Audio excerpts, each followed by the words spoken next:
La Semana de la Arquitectura 2021. Estamos en una plena celebración de actividades numerosas en el Colegio de Arquitectos y Arquitectos Paisajistas de Puerto Rico. Y entre ellas se encuentra una charla magistral que se llevará a cabo este próximo viernes, llevada a cabo por el historiador de arquitectura Justin Gunther. Justin Gunther ha sido reconocido historiador sobre los temas de arquitectura y ha hecho varias publicaciones en estos temas también. Pero en este programa queremos dedicarnos a estar hablando sobre el lugar donde está ejerciendo en este momento y hablando sobre un tema muy interesante que es la Casa de la Cascada del arquitecto Lloyd Wright. Esta casa es sencillamente una obra de arte, como algunos le llaman una obra maestra, un masterpiece de la arquitectura. No solamente se le enseña a arquitectos, de los cuales pues de forma educativa siguen los procesos constructivos de la casa y las muchas enseñanzas que nos trae, sino que también Fallingwater ha sido razón por la cual se comparten estas imágenes por todas las redes sociales. Una casa hermosa, enclavada en el medio de una vegetación natural abundante y una cascada hermosa.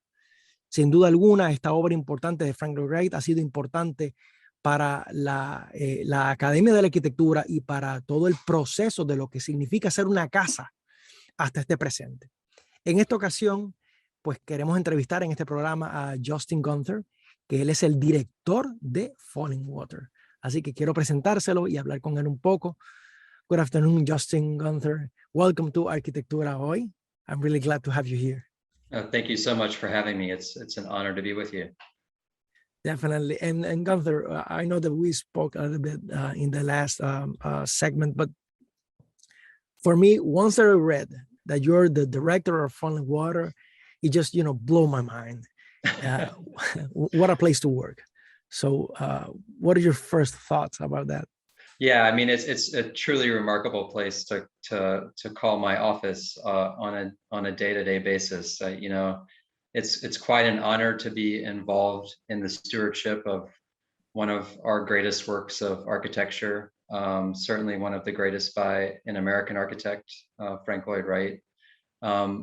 Every day I come, I'm just mesmerized by this place and constantly surprised by the nuances that it can present, the subtleties in the beauty of this place. And for someone like me that has a great passion for architecture's history, as well as the conservation of it, it's the perfect gig to have. So I can't be more pleased, absolutely, to call this the place that I work. It is beautiful, sin duda alguna. So, Justin, just to know a little bit of that first encounter with you and architecture.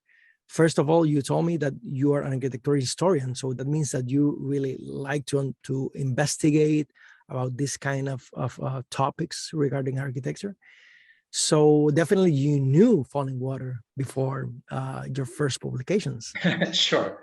Yeah, no, I grew up in Virginia, which is, a state kind of steeped in history, and had an upbringing where parents were always taking me on historical journeys throughout the Virginia countryside. So kind of just became part of me growing up, this love of the past, love of history, love of design and of architecture. And in my high school education, I took drafting courses, architectural drawing and drafting. And the iconic presentation drawing of Fallingwater done by Lloyd Wright was the poster hanging over the teacher's desk in my classroom. So that was my first exposure to Fallingwater, was through one of my high school teachers. And then of course begged my parents to make the 5-hour drive up to Western Pennsylvania from Virginia to see the house. So I kind of fell in love with it early on in my life. And then again, just this passion for architecture led me down the path of wanting to get involved in the stewardship and preservation of it, and kind of geared my career since then in being involved with historic preservation and architectural history. But yeah, long had a passion for this place. And how do you not? It's such a remarkable one. It is. There's so many lessons that the house give in that moment, and it still is giving us. Absolutely, absolutely. Yeah, and I think that the power of this place is, and in all of Wright's architecture, it's that integration of human habitation with the natural world, and Wright's desire to enhance our understanding of nature through his architecture. And I think Fallingwater does a remarkable job at that connection of that lesson. Maybe an unparalleled job at it because of its it's kind of one of a kind setting, as well as its one of a kind design. So I think no matter what age you are, you could be a kid that's 6 years old or an adult that's 66 or someone that's 99. I think if when you experience Fallingwater in person, no matter who you are, what your background is, or what your age is, you have a way to connect to Fallingwater because of that intimate tie the house has with its landscape, with nature. And nature is something that's innate in all of us, so that connection is just inherently there. So for a kid, it's like that treehouse in their imagination that connects them to nature. For an adult that understands design and architecture, it's just one of the most amazing essays in how you can harmonize architecture with the natural world. Something really interesting to learn about.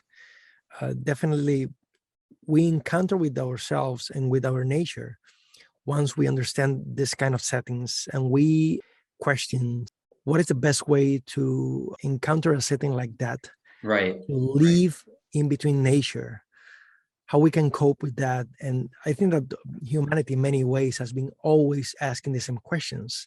Absolutely. And in a way, Fallingwater is a response.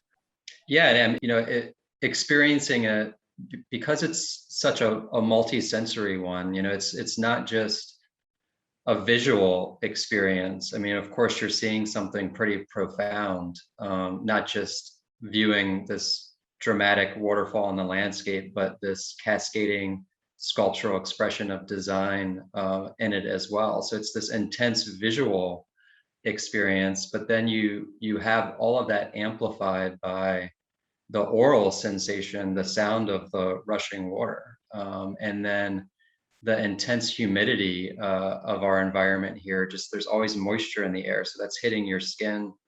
And then if you're passionate about design, the hair on the back of your neck stands up when you see it all. So everything just gets kind of amplified and intensified in this landscape. And I think it really does change your perceptions on the power of the spaces that we decide to live in and how we can interact with the world around us through that space. So Fallingwater is just it's unlike most houses that any of us live in, but I think it's an invaluable experience in translating how we can better live and how we can better live with the world around us. Definitely. And for example, Justin, this next Friday, you're going to give us a lecture about one of the greatest topics regarding Fallingwater. In this case, we're going to talk about preserving and interpreting Fallingwater, Frank Lloyd Wright's masterpiece of organic architecture. And indeed, we have many lessons to be learned right now in regarding on the topics and how to, for example, preserve a masterpiece like this. And I have so many questions for them, but first it's of intensely challenging. We can start there. Yeah, never ending saga. The house, because Frank Lloyd Wright was pushing every convention of what domestic architecture meant in the 1930s, and pushing all the materials that he had at his disposal at that time to their limits. The house was a success in terms of being a true tour de force, a true sculptural expression of what inspired the house, which was this idea of a waterfall or a cascade in the landscape. yes, it's this hallmark of design, but ever since the house was completed, it's been fraught with preservation challenges. And I think we have to cut Frank Lloyd Wright a little bit of slack, because he really was pushing the limits of our understanding of what living was and what materials could do. But there were a lot of faults in how the design came together. So from the completion of the house in 1937 to 1939 to the present day, the Kaufman family, which were the original owners of Fallingwater, and then on to the Western Pennsylvania Conservancy, which is now the nonprofit that stewards the house. There's always been challenges in maintaining and preserving the house throughout its history. So that'll kind of be the foundation of the talk on Friday, really walking everyone through the creation story of this work of architecture, how it came to be, how Frank Lloyd Wright really pushed our understanding of domestic architecture in the 30s, and then the challenges that did create in terms of the preservation of the house. Interesting. So for how many decades the Kaufman family habitate the house? 2, 3? So the Kaufmans owned the house. The son kept the house until 1963. So it was really just the late 30s, 40s, and 50s that the family enjoyed the house. And then in 1963, Edgar Kaufman Jr., the son of the original parents that built the house, donated it to the Western Pennsylvania Conservancy. Oh, he donated the house? Yeah, the house along with over around 1,500 acres of land. Wow. And at that point in 1964, the house then opened as a museum. It actually was the first house of the modern movement to open as a public site in the United States. So the placing the house in the public domain really did a great benefit, not only for the appreciation of modern architecture in general in the early 1960s and 70s, but also served as kind of a jump start for the preservation of modern architecture at that time as well. If you can think back to the 1960s and 70s, even though some of the architecture was fairly young, much modern architecture was being demolished and disregarded. So by having a house like Fallingwater in the public domain to popularize the significance and importance of Frank Lloyd Wright in modern architecture, it also helped to popularize the preservation of that work. But yeah, having Fallingwater open as a museum, while it might not have been the original intention of the family, the Kaufman family always understood the importance of this house, as did Frank Lloyd Wright. Edgar Kaufman Jr. once made the statement that Fallingwater was not a house built by a man for a man, but a house built by man for man. So he really did understand the power that this place could have as a public site, as a museum, a place that could be shared to really promote this idea of living in harmony with nature through good design, through good architecture. Impressive. Yeah. And then the house is still being visited by tourists every time, right? Absolutely. So before the pandemic, I think we all have to talk now pre-pandemic, current pandemic, and we hope post-pandemic. But pre-pandemic, Fallingwater was hosting around 170,000 visitors annually. Wow. So for a rural museum, that's quite a bit of people, especially for the house. That's the scale that it is. It's a rather intimate house when you're actually touring it. And we're largely a pilgrimage site, and by that I mean people are traveling from all over the world to visit Fallingwater. Most of our visitors are traveling at least 4 hours or more to see us.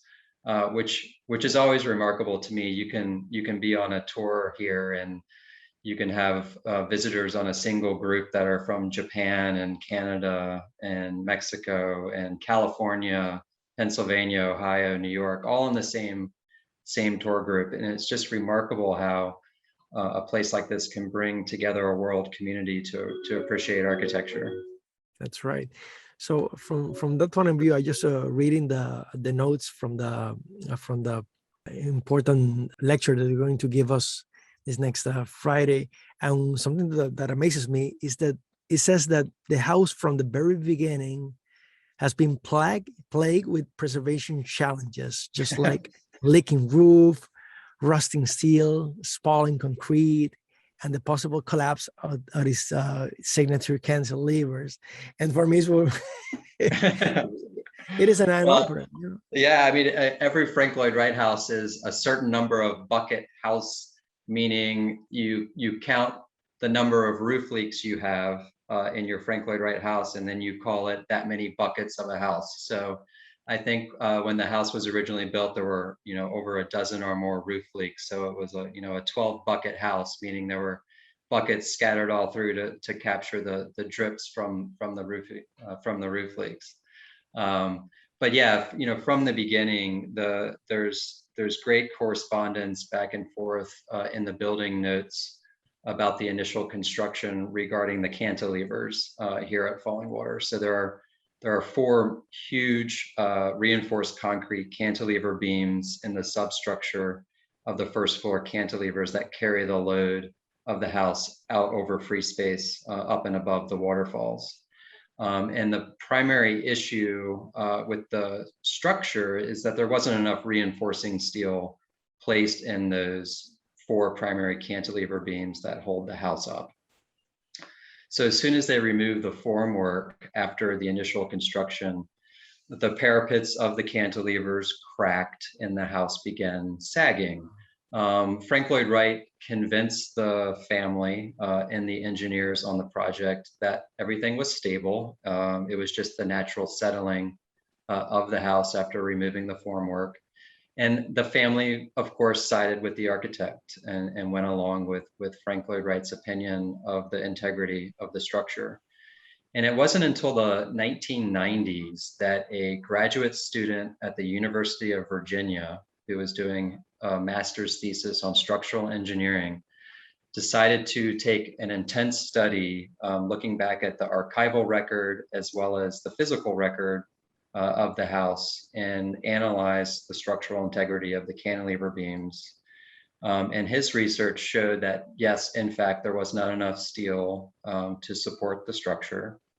And then Robert Silman Associates, preeminent structural engineering preservation firm out of New York, was brought in.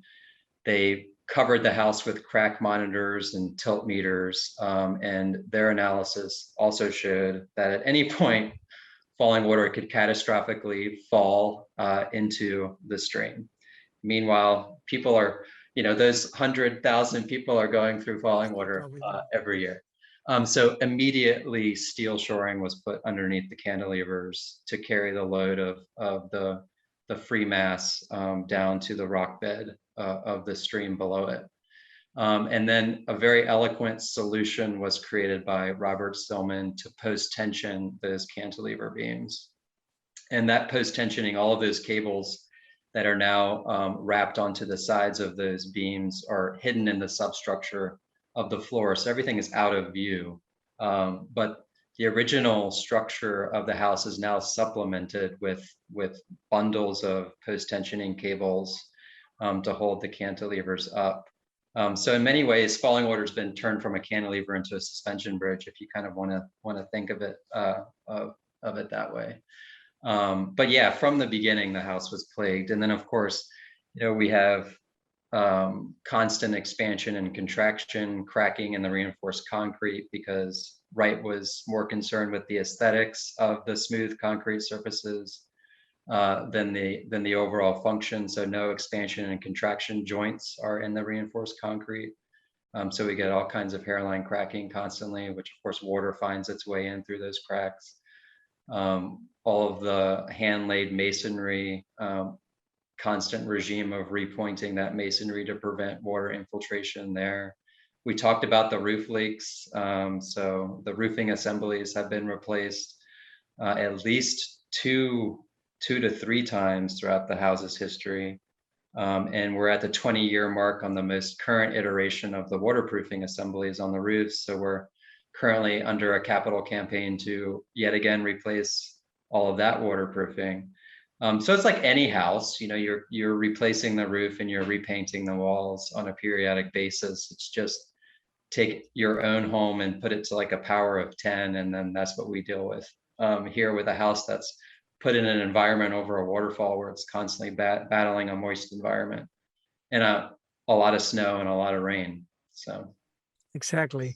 One of the things that I always want to know, it's how the river stream, uh, do you have an issue with erosion down there? I mean, with the footings of the house? yeah, actually, we haven't had major issues with erosion, and that may be because the sandstone that's in this environment is extremely hard. And the stream beds here are rock bottom streams. So we haven't had a lot of erosion issues. Frankly, Wright sat the foundations of Fallingwater onto that hard stone, and then used the same stone that's native to the landscape to construct the house. So it's almost as if the masonry of Fallingwater grows out of the boulders of the site. It's the same exact stone. So we haven't had a lot of erosion problems with the foundations of the house. The bigger issue is really when we get intense rain events or massive snow melts in early spring, and the stream level rises to a dangerous level sometimes. So that's when we have to be really aware of what water can do in terms of damaging the architecture. So this high stream levels will bring debris down the stream with it. So tree trunks have damaged the steps to the stream that come down from the living room. There was a massive event in the 1950s where enough debris came down the stream to dam the bridge that goes over the stream that provides car access to the house. So much debris came down that the water was coming over top of the bridge. And we actually lost some of the outdoor sculpture that the Kaufmans had on display during that event. And you know, water has come down the hillside into the house from massive rain events. So it's kind of interesting when you think of, you know, Fallingwater was inspired by this idea of the cascade, this idea of rushing water, and it's our enemy number one in terms of, you know, weather events, in terms of preservation as well. So it's kind of a sublime irony there with inspiration becoming the primary enemy as well. So. That's right. That's something that reminds me that not only the house is a piece of art, but the landscape as well. So the all the applications regarding landscape architecture, we have plenty of lessons right there. Absolutely. I mean, it's kind of this one of a kind, fortuitous coming together of perfect site, or, you know, one of a kind dramatic site, one of a kind architectural genius, and then bringing those together with clients that were extremely progressive and had the financial means to let the architect really experiment. And, you know, without those three things coming together, client, site, and architect, you know, Fallingwater wouldn't exist. It couldn't exist anywhere else. It's just this one of a kind coming together of those three things. And there's very little intervention onto the landscape. The house really, and Wright intentionally wanted Fallingwater to kind of seamlessly integrate into the native forest landscape. So unlike some of his more residential work that's in kind of an urban or suburban context, where he does manipulate the landscape with some formal landscape design, here at Fallingwater, it really was about the house's integration into the natural woodland landscape. So we take a very light hand in terms of stewarding and caring for that landscape. So it's, you know, pruning the tree limbs when they're about to fall into the house, or presenting a dangerous situation for our visitors. You know, manicuring the native understory rhododendron species that's kind of defines the landscape here. But it's a very subtle touch. So we kind of take this idea of a enhanced forest woodland garden aesthetic around the house, then surrounded by the native forest behind it, but always intended to be just just an integration of nature and architecture with very little designed touch on the landscape. Exactly. Yeah. The right word for that is that delicate balance. Delicate balance. Absolutely. Definitely. And yeah, definitely for Fallingwater, it is in many ways an example in how you decide what to preserve in a house like that. You know, how to compose a good plan that will keep us that property for many years to come. Yeah, and thank you for bringing that up. I mean, you know, in a lot of historic architecture, you know, we do have a heavy hand in terms of its conservation, and by that I mean, you know, we're constantly cleaning the masonry, or we're removing biological growth from the buildings, and here, while that of course is important, we still do take kind of a light hand in letting nature. We don't want nature to reclaim the architecture, but we want nature to be at one with the architecture. So we take a little bit of a different approach in terms of that. You know, the masonry work here isn't spotless. There is some moss growth and lichen growth. There are places in the architecture where the line between the forest and the building is so blurred that it's hard to even see the line. And of course, the whole point of the architecture is to swing all the windows and doors open to allow people to intimately connect with nature. The whole point of the house is to get you to look outside and to be outside, or to have minimal boundary between inside and outside space. So unlike many a museum or many a house museum where the windows and doors create that kind of hermetically enclosed, climate controlled interior for the good of the collection, we here swing everything open so that you do have that connection to the landscape. So, you know, some pure museum people might throw up their hands in disgust at the way we do that, but I think it's critical for the interpretation here and for that understanding of the design to not create those boundaries between interior and exterior. Yeah, and also the works of art that the house contains. In many ways, it has to be curated accordingly to that exposure that it has, right? Exactly. They've acclimated to that exposure, and that's not to say that we're not caring for the collection. And annually, we bring a furniture conservator on site to conserve the Frank Lloyd Wright design built-in furniture. So we have a cyclical regime on conserving all of that. We also have a cyclical conservation schedule for all of the artwork, the fine and decorative artwork throughout the house. So we do constantly invest in maintaining the collection, despite its climatic conditions that it faces. So we create that balance. Definitely. That delicate balance that we were talking about. Exactly. So Justin, I'm really, I'm eager to be with you next Friday just to see your lecture and to understand more Fallingwater. So I'm going to tell everyone that I know that this would be a great chance to understand Fallingwater. I only wish I could be there. And I only wish I could be there in person with everyone, but we'll still have a good time virtually. Definitely. So, I'm just going to conclude this segment.